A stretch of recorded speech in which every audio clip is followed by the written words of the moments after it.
Un vaste monde nous entoure, intrigant, complexe et incertain. Confrontant l'homme à ses choix, grâce à son instinct, il a su relever les défis de son temps. Un nouveau monde vous attend. Faites-en partie avec Active Trades.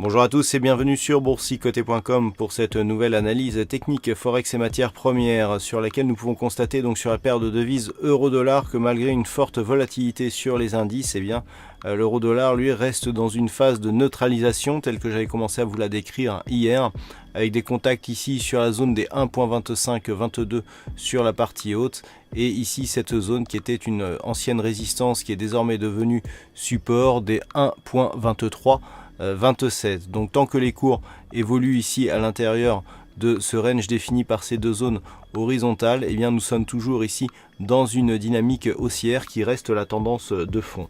Du point de vue des indicateurs, c'est la dynamique haussière qui domine, même si le RSI reste neutre. On a un stochastique et un MACD qui sont haussiers tous les deux, donc on pourrait ici casser la moyenne mobile 20 exponentielle et revenir tester ici cette zone des 1.2522.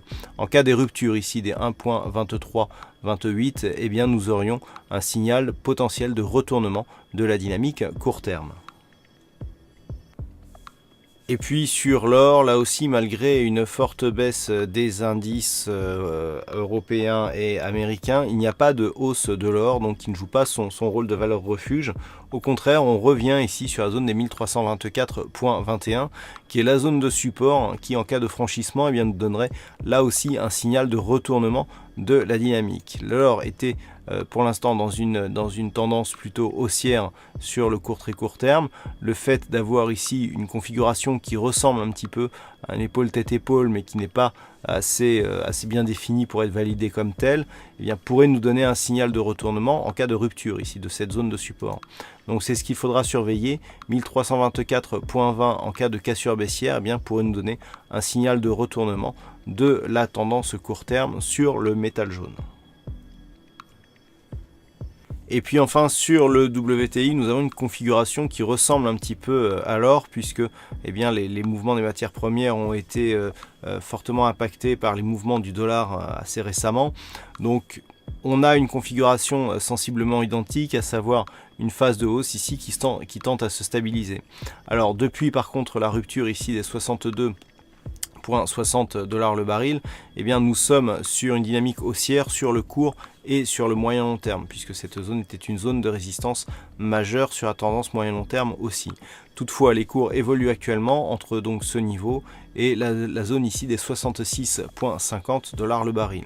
Nous avons ici à peu de choses près 3 contacts sur cette zone de résistance.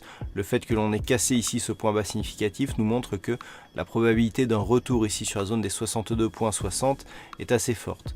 Donc tant que l'on reste à l'intérieur de ce range, un petit peu comme sur l'or, phase de neutralisation. Par contre, en cas de rupture ici de ce support, nous aurions un signal de retournement de la dynamique court terme qui pourrait donc marquer un début de signal de consolidation.